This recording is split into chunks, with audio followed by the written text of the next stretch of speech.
In the year 2412, humanity had long since established its presence in the vast expanse of the galaxy. Colonies dotted the stars, from the ice-covered moons of the outer systems to the terraformed planets glowing with lush forests and sprawling cities. Earth, now a distant home, remained the heart of the human race, a place of ancient memories and political tension. The human spirit had always been one of resilience and ambition, qualities that had seen them survive wars, plagues, and even the collapse of entire empires. But what was once a proud species standing on its own now found itself caught in a web of galactic politics, under threat from forces far more ancient and powerful. The Intergalactic Federation, a coalition of over 1,000 alien species, had for decades viewed humanity as a necessary but troublesome anomaly. The Federation, built on diplomacy and sheer power, had grown wary of the humans' rapid advancements. Humanity's propensity for war, their drive to explore the unknown, and their insatiable need for autonomy made them an outlier in a galaxy governed by peaceful coexistence and shared power. Many within the Federation had long predicted that humans would either burn out or be crushed under the weight of their own hubris. However, as the Federation leaders would soon learn, underestimating humanity's resolve would prove to be a grave mistake. It all began with the discovery of the progenitors, a mysterious, ancient alien race whose ruins littered the galaxy. Legends of their power had been whispered for centuries, but until recently, no species had come close to unlocking their secrets. It was humanity's brilliant minds, led by the renowned scientist Dr. Helena Brandt, who finally cracked the code. A massive, forgotten progenitor vault, hidden beneath the icy surface of a distant moon, contained technology capable of changing the balance of power in the universe itself. The vault was a treasure trove of advanced weaponry, starships, and most importantly, knowledge of how to harness the very fabric of spacetime itself. But the discovery would come at a price. The Federation had long kept the secrets of the progenitors buried, fearing the catastrophic consequences of their technology falling into the wrong hands. Humanity, however, saw only opportunity. Dr. Brandt, along with a hand-picked team of engineers and soldiers, activated the vault and uncovered the first prototype of the progenitor weapons, a crystalline energy cannon capable of disintegrating entire fleets. It wasn't long before the Federation took notice. At first, the Federation's response was diplomatic, sending emissaries to meet with the human leaders. They demanded the surrender of the progenitor technology, warning that failure to comply would result in war. The humans, however, were no longer the fragile, isolated species they had once been. Under the leadership of President Eleanor Sinclair, humanity had forged alliances with several fringe alien races, many of whom had been subjugated or oppressed by the Federation. The progenitor technology had empowered these once vulnerable species to join humanity in a powerful coalition of rebellion. As the Federation forces massed on the edge of human space, the leaders of the rebellion, humans and their new allies alike, held their breath. The first strike came from the Federation, a brutal and calculated attack on Earth's outer defenses. Thousands of Federation warships descended upon the human colonies, laying waste to entire settlements. The Federation's sheer numbers, advanced tactics, and experience made them formidable opponents. But they had underestimated humanity's greatest asset, its will to fight. The human fleet, under the command of Admiral William Archer, fought back with the ferocity and ingenuity that had come to define their species. Armed with the progenitor technology, the humans and their allies were able to turn the tide. Advanced energy shields, once thought to be impenetrable, were shattered by human ingenuity, while the energy cannon decimated entire Federation fleets. But the humans didn't just rely on their new weapons. They fought with the tenacity of a species that had survived every conceivable threat, from the fall of Earth's first governments to near-extinction events caused by global wars. They adapted, innovated, and refused to give in. The first battle of the war was a devastating loss for the Federation, who had once seen themselves as the supreme power in the galaxy. Their ships were torn apart by a combination of human cunning and the awe-inspiring might of the progenitor weaponry. Yet, despite their initial victory, humanity knew the war was far from over. The Federation would retaliate, and they would retaliate hard. This was only the beginning of a galactic struggle for survival that would pit humanity against an entire universe determined to quash their defiance. As Earth's skies darkened with the looming presence of Federation reinforcements, President Sinclair stared out from her command center, resolute. The human race had no intention of surrendering. It would take more than the combined might of the galaxy to break their spirit. And thus, the stage was set for the most epic struggle the universe had ever witnessed, the human race versus the universe. The Federation's retaliatory strike came swiftly and without mercy. Their reinforcements, drawn from the vast reaches of the galaxy, surged toward Earth's orbit, preparing to lay waste to the human homeworld. They were led by General Varnock, a ruthless tactician of the Andorian species, known for his cold efficiency and lack of empathy. Varnock's fleet, with its thousands of ships, was a terrifying sight, dwarfing anything humanity had ever encountered. But the humans were ready. Earth's defenses, reinforced by the progenitor weapons, had been revamped and fortified, offering humanity a fighting chance. But even with their new technology, humanity was far from invincible. The Federation had the numbers and the experience. It became clear that victory, in the long term, would not come easily. The first wave of Federation ships descended like a hammer, and humanity's combined forces, though valiant, were being pushed back. Earth's once proud space defense stations crumbled under the assault, and human colonies along the outer rim were all but destroyed. As humanity struggled to hold its ground, President Eleanor Sinclair convened an emergency council with her closest allies. They were outnumbered, outgunned, and facing the full might of a galactic empire. If humanity was to survive, they needed more than just brute force. They needed strategy, unity, and unexpected allies. It was then that Admiral Archer suggested a radical idea: to seek out the ancient, forgotten races of the galaxy, the ones that had long since been driven into the fringes or erased from history. The time had come to form an alliance with the outcasts, species that had been oppressed, enslaved, or banished by the Federation. Though these races were fragmented and scattered, Archer believed that they would stand with humanity against their common enemy. Sinclair agreed, though she knew it would be no easy task. Many of these races had been devastated by the Federation, their cultures shattered, their planets stripped of resources. However, the more she thought about it, the more she realized that if anyone knew what it was like to face extinction, it was the outcasts themselves. If there was any hope of defeating the Federation, humanity would need the strength of these forgotten civilizations.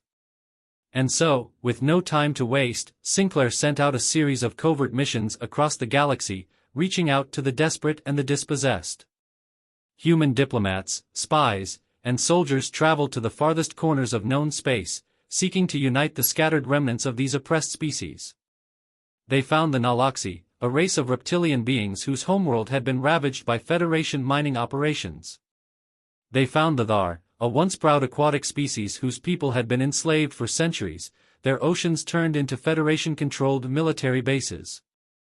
And they found the Etherii, a nomadic race of cybernetic beings who had been driven into exile after a failed rebellion against the Federation.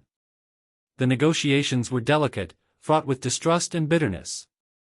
The outcasts had no love for humanity, but they shared a common enemy. Slowly, a fragile alliance began to form. The Naloxi provided valuable intelligence about the Federation's tactics, while the Thar offered their powerful warships, now retooled with human technology. The Etherii, with their advanced cybernetic enhancements, contributed their superior hacking skills, capable of infiltrating Federation systems and disabling their communications. These were species that had learned the hard way how to survive, and now, they were joining forces with humanity in a desperate gambit for survival. As the new alliance took shape, the humans also began to train and equip the outcasts, teaching them how to utilize the progenitor technology. The once divided species now shared a common goal: to bring down the Federation and free the galaxy from its oppressive rule. The unity of these once forgotten races, bound together by the need for vengeance and survival, became humanity's greatest weapon. However, while the alliance was growing, so too were the tensions within the human ranks. Some questioned the decision to rely on the outcasts. The progenitor technology was powerful, but it was also volatile, and there were fears about the consequences of giving such power to these unstable allies. There were those who wanted to fight the Federation on their own terms, without depending on others. But Sinclair remained firm, knowing that if they were to have any hope of defeating the Federation, they needed every available resource, every ally, on their side. As the alliance strengthened, the Federation was unaware of the shifting balance of power. General Varnock, confident in his superiority, continued to plan humanity's destruction. But the whispers of rebellion had already spread throughout the galaxy, and in the shadows, a new and powerful force was being forged, one that would soon make its presence known. The Federation would soon learn the true cost of their complacency. Humanity, once an isolated species, had now become the spark that ignited a galactic revolution. The human race, with its new alliances, would face the Federation's wrath head-on. And for the first time in the history of the galaxy, the oppressed would rise up, not as individuals, but as an unstoppable force united under the banner of defiance. The war for survival had only just begun, and the universe would never be the same again. The newly formed alliance of humanity and the outcast races was still fragile, but it was growing stronger by the day. The progenitor technology had granted them advanced weapons, enhanced ships, and a newfound confidence, but their true strength lay in their unity, a unity born from shared suffering, desperation, and a burning desire for revenge against the Federation. The first target of the Alliance's campaign was the Federation's core worlds, an area of the galaxy that housed the Federation's political and military leadership. These planets, rich with resources and heavily fortified, were the heart of the Federation's dominance. It was here that the Federation's most powerful fleets were stationed, and it was here that the most brutal retaliation would come. Admiral William Archer, now leading the unified fleet of humans and their allies, knew that attacking the core worlds was a gamble. The Federation would not take kindly to the insurrection spreading through their borders, and their response would be swift and decisive. But Archer understood that victory in this war could only come if the Federation's leaders were forced to realize that no world, no matter how secure, was beyond the reach of the Alliance. The battle for the core worlds would be the proving ground, where humanity would either stand triumphant or be crushed beneath the heel of Federation might. The first major assault began with a surprise strike on the Federation's primary supply hub on the planet Sverok, a world surrounded by an impenetrable defensive network. The attack was coordinated and executed with precision, using a combination of human ingenuity and the expertise of their outcast allies. The Naloxi had developed a series of cloaking technologies, allowing ships to slip past the Federation's advanced sensors undetected. The Thar provided the firepower, unleashing massive orbital bombardments from their rearmed warships, while the Etherii hacked into Federation communications, crippling their ability to coordinate an effective defense. For weeks, the Federation was caught off guard, its forces struggling to respond to the series of hit-and-run tactics employed by the Alliance. One by one, key Federation installations and supply depots in the core worlds fell to the Alliance's forces, and whispers of a rebellion began to spread among the Federation's own citizens. The once unshakable power of the Federation now appeared vulnerable, and cracks in their command began to form. However, the true test was still ahead, the final showdown on the capital world of Zinthar, the Federation's stronghold. Zinthar was a jewel of the galaxy, its cities gleaming with advanced technology and its military forces vast. It was also home to the Federation Council, the ruling body that made the decisions governing trillions of lives across the galaxy. The Alliance's strategy was simple: take Zinthar, and the Federation would be forced to negotiate for peace. The challenge, however, would be the sheer might of the Federation's defenses. Zinthar was protected by the Federation's most elite fleet, including the legendary Dreadnought-class starships, massive behemoths of destruction that had been designed to wipe out entire planetary systems. In the days leading up to the assault, President Eleanor Sinclair delivered a stirring speech to the combined forces of the Alliance. "This is the moment we've been waiting for," she said, her voice resolute and unwavering. "The Federation believes we are nothing but an inconvenience, that we will crumble under their might. But we will show them what happens when they push us too far. We are not just fighting for ourselves, we are fighting for the future of every race the Federation has crushed under their boot. Today, we make our stand, and today, we win." The assault on Zinther began with a series of heavy skirmishes along its outer colonies. The Federation responded with overwhelming force, sending wave after wave of dreadnoughts and fighter fleets to crush the incoming Alliance forces. The battle raged for days, as the Alliance pushed deeper into Federation-held space, outnumbered but relentless. The Naloxi's cloaking ships darted in and out of battle, picking off Federation cruisers, while the Thar launched devastating barrages from long-range artillery. The Etherii infiltrated Federation systems, causing chaos in the enemy's communications and ship controls, leaving their fleets vulnerable. The key to the Alliance's success was their ability to outmaneuver the Federation's strategy. The Federation relied on brute force and sheer numbers, but the Alliance had learned to think outside the box. They exploited the Federation's reliance on predictability and precision, constantly changing tactics to keep the Federation off balance. They struck when the Federation thought they were safe, and they retreated when the Federation thought they had the upper hand. It was a war of attrition, but the Alliance was winning. As the battle for Zinther reached its zenith, Admiral Archer's fleet finally arrived in orbit around the planet. The Federation's dreadnoughts were lined up in formation, preparing for the final assault on the Alliance's forces. Archer knew that the battle would not be won by firepower alone, it would be won by strategy, by courage, and by the determination of those who refused to give up. In a bold move, Archer ordered his fleet to engage the Federation in a series of decoy attacks, drawing the dreadnoughts into a trap. As the Federation's flagship, the Granther, moved into position to destroy the Alliance's weakened forces, the Naloxi launched a surprise attack from behind the planet's moon, catching the Federation off guard. With their dreadnoughts distracted, the Alliance's full force descended upon Zinther, targeting the Federation's key infrastructure, power grids, command centers, and orbital defense stations. The battle lasted for hours, but in the end, it was the Federation that faltered. As the Alliance forces breached the capital city of Zinther, the Federation Council was forced to surrender, their once unshakable leadership crumbling before the might of the Alliance.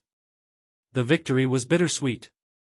The Federation's hold on the galaxy had been broken, but the cost of the war was immense.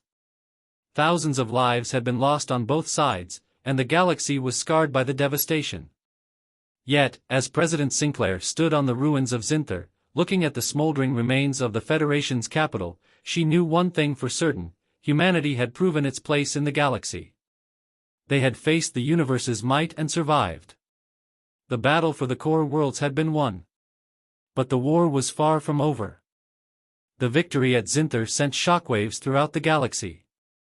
The Federation, once confident in its unparalleled strength, now found itself on the defensive. For the first time in centuries, it seemed as though their reign was vulnerable. But, as the leaders of the Human Allied Coalition celebrated their success, they knew that the Federation would not take this defeat lightly. The true battle had just begun. General Varnock, the Federation's most feared military strategist, was not one to bow to defeat. After the fall of Zinther, he retreated to the hidden command center on the distant world of Xylorth, a planet tucked away on the edge of Federation-controlled space. Here, he gathered the shattered remnants of his fleets and formulated a plan to strike back at humanity and their allies. The Federation, despite its loss of Zinther, still possessed vast resources, including thousands of warships and fleets scattered across the galaxy. They had learned from their previous mistakes, and now they had a singular goal: to crush the rebellion once and for all. They would need to strike fast, overwhelming the Alliance before it could regroup and fortify its position. The Federation's first move was swift and brutal. They launched a series of devastating raids against the outcast species that had joined humanity in the fight. The Naloxi homeworld was targeted first, bombarded by Federation ships armed with powerful ion cannons that disrupted the planet's energy shields. Their cities were obliterated, their defenses shattered, and millions of Naloxi died in the ensuing chaos. The Etherei's nomadic fleet was not spared either. Federation soldiers, backed by elite shock troops, ambushed the Etherii armada, using cunning tactics to infiltrate their ships and sabotage their systems from within. The Etherii, who had once relied on their cybernetic enhancements to maintain their technological edge, now found themselves helpless against the Federation's advanced countermeasures. The Thar, the last remaining outcast species to hold strong against the Federation's retaliation, fought back fiercely. But even they were no match for the relentless Federation forces. Their fleets, once a terrifying symbol of power, were now on the retreat, forced to abandon their homeworlds or risk total annihilation. The devastating raids caught the human leadership off guard, but President Eleanor Sinclair quickly understood the gravity of the situation. The Federation, it seemed, was playing a long game, a game that targeted the very foundations of the Alliance. They sought to break the unity between the outcasts and humanity, to tear apart the fragile coalition that had been built. In response, Sinclair called an emergency council meeting aboard the Resolute, the flagship of the combined human fleet. "We've won battles, but the war is far from over," she said, her voice unwavering as she addressed the leaders of the outcast species. "The Federation has shown us they will not stop until every last one of us is wiped from the galaxy. We cannot afford to fracture. We must stand united now more than ever." The leaders of the Naloxi, Thar, and Etherii each nodded in agreement. The damage done to their people was catastrophic, but they understood the stakes. To survive, they would need to rally their forces and launch a counteroffensive that would strike at the heart of the Federation's power once again. Admiral Archer, ever the tactician, outlined a plan to strike at Federation-controlled worlds that had yet to feel the wrath of the Alliance's campaign. The idea was simple: take the fight to the Federation's core systems, inflict as much damage as possible, and force the Federation to spread their forces thin. Archer knew that the Federation's leaders were now more divided than ever. Some factions believed in retaliation with overwhelming force, while others urged for diplomatic negotiations. By striking at their most strategic worlds, the Alliance would force the Federation's hand. The first target was Taros, a heavily fortified world at the center of Federation operations. Taros housed one of the Federation's largest military training academies, a place where their most elite soldiers were bred and prepared for battle. If they could take the planet, it would cripple the Federation's ability to train and deploy new troops. The assault was a high-risk operation, but one that had the potential to shift the tide of the war. The Alliance's fleet, now fully coordinated, launched a full-scale invasion of the planet. The Federation, caught off guard, attempted to repel the attack, but the combined strength of humanity and the outcasts overwhelmed their defenses. The battle for Taros was brutal, with fierce ground combat and orbital bombardments. The Naloxi's cloaking ships played a pivotal role, sneaking past the Federation's outer defenses to strike key command centers. The Thar unleashed devastating shockwaves on the Federation's defense installations, while the Etherii hacked into their military communications, disrupting their strategic planning. But the Federation had learned from its previous mistakes. General Varnock, now fully aware of the Alliance's capabilities, dispatched his own elite forces, the Federation's Vanguard Legion, to counter the attack.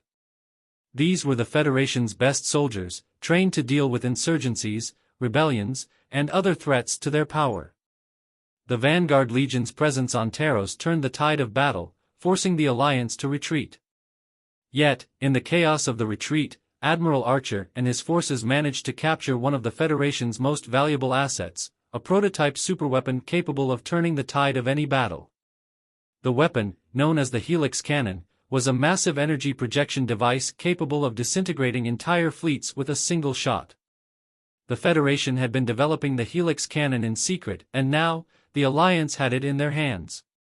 This weapon, once considered a myth, was now the key to victory. With the Helix Cannon in their possession, the Alliance had the means to strike directly at the Federation's core worlds, destabilizing their entire military structure. The next stage of the war would be a campaign of direct retribution, a campaign that would test the limits of human and alien endurance. The Federation had just learned the hard way that their power was no longer unchallenged. As Archer and Sinclair prepared for the next phase of the war, they both knew one thing: the Federation had made a critical mistake. They had underestimated the resolve of the human race. And now, humanity would use that weapon not just to defend their future, but to destroy the Federation's once unstoppable might. The Federation's counteroffensive had been punishing, but the Alliance had gained a significant advantage with the acquisition of the Helix cannon, an ancient weapon of mass destruction so powerful that it could obliterate entire fleets and cripple entire planetary systems. Now in the hands of Admiral Archer and President Sinclair, the superweapon had the potential to tip the scales in favor of the Alliance, but only if they could wield it wisely. The Helix cannon was a marvel of technological engineering, far beyond the capabilities of anything humanity or the outcast races had ever seen. It was a massive installation, hidden beneath the surface of Taros, its core energy source derived from a rare and unstable element found only in the deepest regions of Federation space. The Helix cannon's energy output was so immense that it could vaporize a fleet within seconds, reducing even the most formidable warships to ash. Yet, as powerful as it was, it came with a dangerous catch. The cannon could only fire once every 24 hours, and each shot required precise coordination and timing. If misused, it could easily backfire and devastate the very forces attempting to deploy it. In the days following their victory on Taros, the Alliance quickly began retrofitting the Helix cannon into their flagship, the Resolute, turning it into the most formidable weapon the galaxy had ever seen. Scientists and engineers worked tirelessly to stabilize the weapon's energy source and calibrate its systems. But there were lingering doubts. The Federation knew their secret weapon had been stolen, and it would not be long before they launched another retaliation. Admiral Archer convened a meeting with President Sinclair and the key leaders of the outcast species aboard the Resolute to discuss the next phase of their campaign. They had the weapon they needed, but their victory was still uncertain. The Federation was wounded but not defeated, and General Varnock's vast network of fleets was still a major threat. The question now was, how could they strike back with enough force to permanently disable the Federation's war machine? "We have to hit them where it hurts," Archer said, his hands clasped behind his back. Their shipyards, their military manufacturing centers, their command hubs, all of those need to go. If we can cripple their ability to build more ships, train new soldiers, and communicate with their forces, they won't have the strength to fight us any longer. Sinclair nodded in agreement, but she was not blind to the risks. We can't just keep attacking their worlds at random. We need to be strategic. If we strike too early, the Federation will adapt, and we'll have wasted our best chance. We should target their homeworld, said Qatar, the leader of the Naloxi, his reptilian eyes glinting with cold resolve. If we take down their capital, we'll break their command structure, demoralize their fleets, and perhaps even turn their own population against them. The idea was a bold one. Taking on the heart of the Federation would undoubtedly provoke their fiercest retaliation. But the more Sinclair thought about it, the more she realized that Qatar was right. The Federation needed to be shown that no planet, no matter how central to their power, was beyond the reach of the Alliance. And with the Helix cannon in their arsenal, it was a risk they could afford to take. The plan was set into motion. The Alliance would launch a full-scale invasion of the Federation's capital world, Talanos. The planet was the nerve center of the Federation's government, home to the Federation Council and all the political, military, and economic leaders who kept the Federation's iron grip on the galaxy. The Federation would surely expect an attack on Talanos, but they would not anticipate it so soon or with such overwhelming force. The Resolute led the charge, with a fleet of combined human and outcast warships, each ship brimming with the resolve of those who had lost everything to the Federation's oppression. The Naloxi and Etherii once again lent their unique skills, cloaking ships and cybernetic infiltration, and the Thar brought their most powerful long-range weapons to bear. But the true weapon, the one that would ensure their victory, was the Helix cannon. As the Alliance fleet entered Talanos' orbit, the Federation's defenses mobilized, sending waves of Dreadnought-class ships to intercept. The battle raged as the Federation's armada met the Alliance's forces in the void of space, but the Federation's fleets were scattered and uncoordinated, their commanders caught off guard by the ferocity of the attack. It was then that Admiral Archer gave the order. The Helix cannon powered up, its immense energy crackling through the void. A bright, blinding flash erupted as the weapon discharged, sending a beam of concentrated energy directly into the heart of the Federation's orbital defense grid. The Helix cannon's shot tore through the Federation's outer defenses, obliterating their flagship fleet in a single strike and sending shockwaves rippling through the planet's atmosphere. The Federation's forces reeled, but their response was swift. General Varnock's final reserve fleet arrived in time to launch a retaliatory assault, but the damage was done.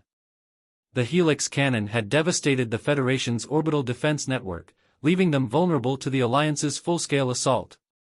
The Federation scrambled to launch an emergency ground defense, but the Resolute had already deployed its forces on Tolano's surface. The final battle for the Federation's capital had begun. On the ground, the battle was fierce. The Federation had prepared extensively for a possible attack, and their defenses were formidable. But the Alliance was relentless.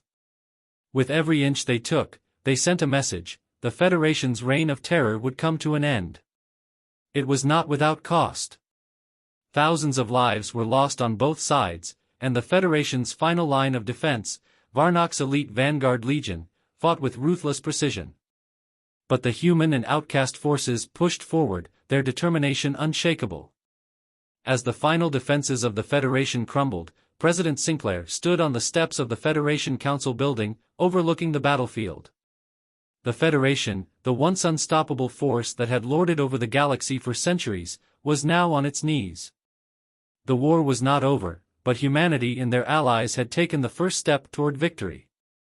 The Helix cannon had been their greatest weapon. But it was not the weapon that had won the war, it was the unity, the courage, and the unwavering spirit of those who fought for freedom. The Federation's fall had only just begun. And the galaxy would never be the same. The war had reached its crescendo. Tolanos, the heart of the Federation, was in flames. The once invincible rulers of the galaxy now faced an enemy they had underestimated, an enemy that refused to bow, refused to break, and had turned the tide of war through sheer resilience, ingenuity, and the unrelenting force of the Helix cannon. But the battle was far from over. Despite their devastating losses, the Federation's leadership had not surrendered. General Varnock had retreated to the fortified underground bunkers beneath the Council building, rallying the last remnants of the Vanguard Legion. With brutal efficiency, his forces enacted a scorched earth policy, detonating entire city blocks to slow the Alliance's advance. Civilian sectors were abandoned, their power cut off, as the Federation sought to buy time. From orbit, the Resolute continued coordinating attacks, its fleet systematically dismantling what remained of the Federation's planetary defenses. Yet, something was wrong. Admiral Archer watched the battlefield unfold on his tactical display, noticing an unusual movement pattern among the retreating Federation forces. They weren't just falling back, they were regrouping for something bigger. Then the distress calls started. Across the galaxy, dormant Federation fleets, hidden away in deep space black sites, had begun their final gambit. Entire sectors once believed to be empty of military activity suddenly erupted with massive fleet movements. The Federation had been prepared for the possibility of Tolano's falling. They had planned for it. And now, the last of their war machine was awakening. Reports flooded in from Allied commanders: Outpost 9 under siege, Naloxi colonies burning, their forward bases swarmed by wave after wave of Federation shock troopers. This wasn't a last stand. This was an attempt to drown the Alliance in fire and blood. Back on the surface of Tolanos, President Sinclair and the ground forces had secured most of the capital, but the underground bunkers still held the core of the Federation's leadership. If they didn't capture or eliminate them now, the war would spiral into an unending nightmare, fought in every corner of the galaxy for decades to come. Sinclair made the call. We finish this today. The plan was dangerous, but it was their best shot. While the Helix cannon was too powerful to be used inside the planet's atmosphere, there was another way to flush the Federation leadership out, by breaking into the primary command bunker, disabling the planetary shield generators, and signaling for an orbital strike. A strike that would permanently erase the Federation's ruling elite. The mission was led by Colonel Darius Holt, one of humanity's most decorated soldiers. Alongside an elite strike team composed of human and outcast warriors, he descended into the underbelly of Tolanos. The underground corridors were a labyrinth of death, automated sentry turrets, heavily armored Vanguard legionnaires, and energy barriers that required brute force to bypass. But nothing could stop them now. Through sheer grit, the strike team carved a path through the bunkers, sustaining heavy casualties but pushing forward nonetheless. Each room cleared brought them closer to the Federation's War Council. And then, they found him, General Varnock, standing at the heart of the last Federation stronghold. "You think this is victory?" Varnock snarled as he activated a final console. "This is only the beginning." Before Holt could react, a countdown began on every screen in the bunker. A planetary self-destruct protocol had been initiated. If activated, the core of Talanos would detonate, taking the entire world, and everyone on it, with it. Varnock smirked. "If we can't rule the galaxy, neither will you." A brutal melee erupted in the bunker. Blades clashed, gunfire echoed, and in the chaos, Holt personally engaged Varnock in hand-to-hand combat. The alien general was powerful, but Holt was faster. With a final, decisive strike, he drove a combat knife into Varnock's throat, silencing the last hope of the Federation's military leadership. But the countdown continued. Sinclair, receiving the emergency transmission, made a desperate call. There was no time to evacuate the planet, but there was one option left. The Helix cannon. With no other choice, Admiral Archer ordered the cannon to be fired, not at a fleet, but at the planet's core itself. The blast would neutralize the self-destruction sequence and destabilize the bunker without triggering a total planetary collapse. The Helix cannon powered up one final time. A blinding stream of energy ripped through Talanos, burrowing deep beneath the surface, striking the core with pinpoint precision. The ground rumbled, explosions rocked the city, and within moments, the bunkers collapsed in on themselves. The Federation's last leaders, gone. In that instant, the war was effectively over. Without their high command, the remaining Federation forces lost all coordination. Some surrendered immediately, while others attempted to fight on, only to be crushed by the overwhelming might of the Alliance. Fleet by fleet, planet by planet, the Federation fell. A new era was dawning. Humanity had done the impossible. They had stood against the most powerful empire the galaxy had ever known and won. But as the dust settled, Sinclair and Archer knew one thing: victory was only the first step. Now, they had to rebuild. And not just humanity, but the entire galaxy. The war was over. But the future? That battle had only just begun. The dust from Talanos had barely settled, and already the true work had begun. The Federation, now a shattered remnant of its former self, no longer held sway over the galaxy. But even in their victory, the leaders of the human allied coalition knew that the war had left deep scars, on the galaxy, on their people, and within themselves. As President Eleanor Sinclair stood at the podium in the Grand Hall of the newly formed Galactic Assembly, the weight of their triumph felt heavier than she had anticipated. The war was over, the Federation was defeated, but peace was a far more complex thing to achieve. Thousands of worlds were left in ruins, economies had collapsed, and entire species had lost generations to the war.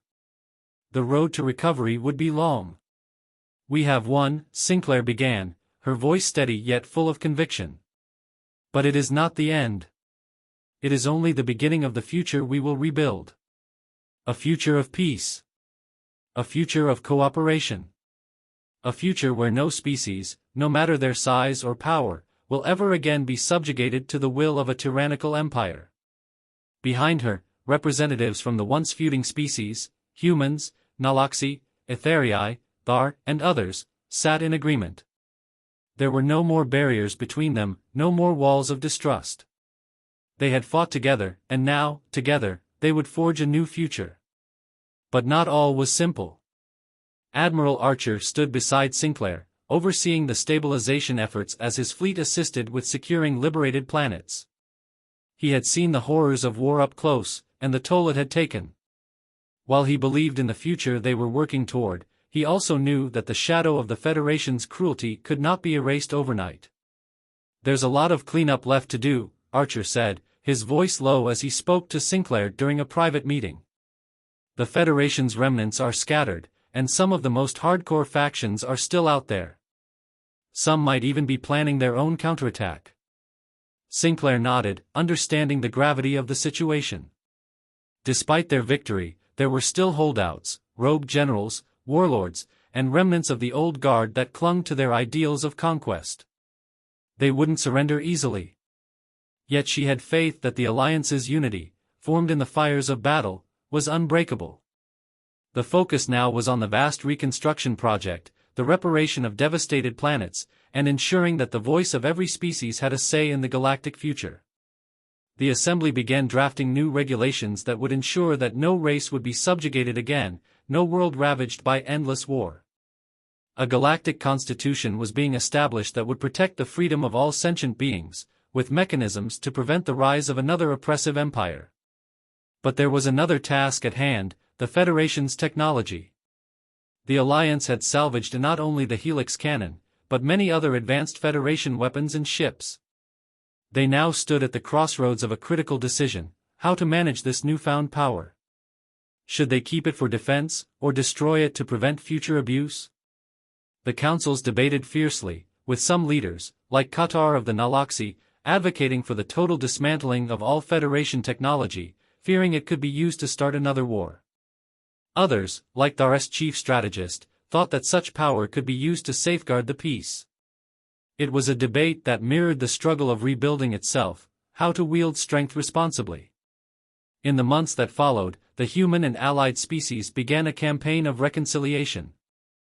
Former Federation planets that had suffered under their rule, such as the Rethkar and Mornath, themselves began to join the newly formed Intergalactic Peacekeeping Organization. But many of these worlds, still grieving, struggled with rebuilding trust. Communities were split, factions created over past injustices, and the scars of war left deep divides.